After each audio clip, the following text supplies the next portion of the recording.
What's love without you? Hi people, and welcome to the animated book recap of The Second Death of Locke by V.L.Bovalino. Our story follows Grey, our strong-minded main character, an orphan that grew up side by side with Kier. Tall, dark, handsome, but nice. He's not only her captain, but also her mage and crush. So this world's magic system consists of mages and wells. Some people are born one, the other, or are terrible cooks. Mages and wells need each other to perform magic, which can go from lighting up a room to killing people. Yay. Without mages, wells can't do nothing with their access to magic. In war, there might come the case where wells change their pairing to support other mages, in case, let's say, their mage is injured. For that reason, bonding is prohibited. Bonding is when a mage and a well are exclusive. Basically, they won't be able to channel or be channeled by no one else, which in war contexts is not the most useful situation. Also because if a well dies, if bonded, their mage dies too. So yeah, knowing all of this, these two did it. A hand of applause, please. One, because they're like really close childhood besties, and second, because one time an enemy channeled from Grey, because she's our main character, and has obviously an abnormal amount of power. Another thing I want to add about this world is that years ago this island called Locke and everyone in it went kaboom. This was the most powerful land since the magic came from there, and since it went missing, no wells have been born. People believe the magic hasn't been gone completely because the next in line for Locke survived somehow, but has gone into hiding. Our story begins when Grey and Kier are given a secret mission to rescue something that is going to save the world. Oh my, something magical, they're told. So, you know, war stuff, there's some fights and they find the thing. But it's not a thing, but the teen girl that stabs Kier, allegedly next in line of Locke, which makes this person also being called Locke. Grey's scared he won't survive his injuries, a little foreshadowing here. He survives though, and then they are given the mission to take the girl to their ruler so he can protect her, since Scaleless, where they're from, were the only allies Locke had before the kaboom incident. They agree to do it if they can retire afterwards. They are only 26, but they had enough. They can finally go home or travel wherever they wish. Might even never see each other again, since they don't need to use magic anymore, which makes Grey really sad.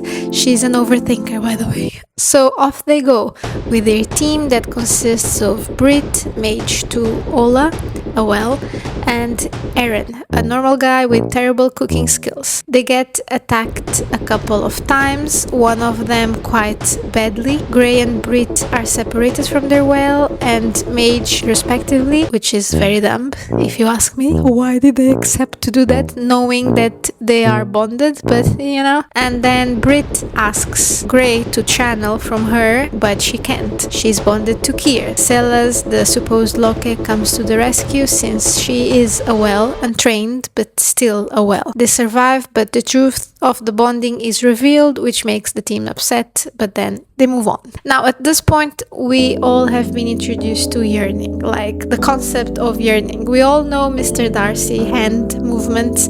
We have seen Jonathan Bailey being the definition of yearning on Bridgerton season 2. This book also has it. Grey is down bad for Kier. Every look, every touch, this girl is gone the yearning butthole. But oh, Kier would never want anything with me, she thinks. He just wants to protect me, she thinks. It's not that kind of relationship, she thinks. Blah blah blah blah blah. Girl, just confess, God. I did not enjoy this part. I'm not a yearning girl, I found out. I think I'm more like a make the move and destroy the friendship kind of girl. So we dive a bit more into their relationship and their past. It's like basically being told parallel to the like current events. As they go further in their mission, we get to learn more about Silas, the girl who's actually quite nice, and her age just doesn't add up, which is confusing to where were you when the island went kaboom? The truth is then revealed to us. Silas is not Locke, but Grey is. Oh my. And she has powers of her own, by the way. She literally obliterates a bunch of people in front of her peers to save them, revealing her identity to her team, which actually takes it quite well compared to when they found out about the bonding bit. Grey finally opens her heart and legs, jokes not yet, to Kier. Beautiful, but rest your heart, we're 50% into the book, so we know tragedy is coming their way. The team takes Silas as promised, Iran posing as Kier, well, to distract any attention from Grey. We are also introduced to Scalas, the ruler of Scalas. Yes, very creative. Grey and Kier have sexy time and then get attacked by the other two enemy nations. Threatened at sword point, he sacrifices himself to get the others free by stating he's the lost Locke. Grey then goes to Scylla and Scylla's mother, who's a ruler of another country, and confesses she is Locke. They gather their troops to try to come to an agreement, form an alliance, and go against the other two countries, where she learns, because they bonded, Kier is Locke too. He can help the enemy raise Locke and rebuild the magic without her. So they had to battle. Grey finds Kier, they try to run away, but he gets hit and dies. Yep, male main character dead. Jeez! Here is when I disagree with the BookTok girlies when they say, oh, the book lost steam on the second half. I disagree. It's only got interesting now. Grey tries to heal him, but he's gone. She loses her senses and then wakes up in Locke. Don't ask logistics here, it's magic, baby. Locke is Misty, locked in time. There she meets her dead parents and the island goddess. Grey begs her for help, and the goddess offers her three options: accept he died, or let him leave but Grey loses her powers. Locke will still be fine because he's also Locke, or let him leave but he can never leave Locke. He loses freedom. He that wants to go home so badly. She gives her a month to think about it, and to me, the book went stale here for a while. Grey basically decides to hide it from him. They clean up Locke from their dead and prepare for battle because they must protect Locke. Also, fun fact, she was the one that caused all the kaboom things. As the enemy invaded the island years ago, her brother was like, just kill us all. That's our best chance. Okay, so she did it. And yeah, kaboom, I guess.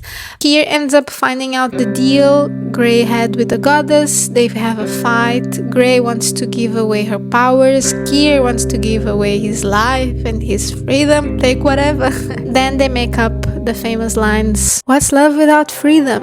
To which Kier replies, "What's love without you?" Beautiful, give him the Oscar. Battle is intense, they're fighting side by side, losing, and then she gets hit. She wakes up in Misty Locke again, her mom by her side, who tells her, "You are Locke, girl. Just suck the other two countries' powers and show them who's the boss." Lady, formal Locke actually. Why didn't you do this years ago? Anyway, Grey does it. They win, make peace, and then she gives the powers back because she's nice. When the month is up, Kier gives away his freedom, but it's okay because his moms can come and visit, and Grey builds him a cottage. Real estate solves everything, my guys. The end. That was the second death of Locke. Overall, okay for me. It's creative, but I feel like stuff didn't add up at times. It keeps you going, but it didn't change my life. People were overhyping this book too much. The yearning in the first half of the book was actually annoying to me because it's clear they both like each other, so it's just frustrating they don't just say it. I mean, they're already sleeping next to each other anyway. The second half of the book had an interesting turn. I mean, killing the male main character, how dare you? Love it. I want more of this. But the whole Locke cleanup and battle was very dull. I do appreciate this was a standalone book because I could see it being broken up in two books by capitalist hands easily. The first book ending when she gets offered the three options to save Kier's life. BookTok girls would have a stroke, me included. Let me know in the comments what you think of my review, if you have other book recs, and I'll see you soon. Bye!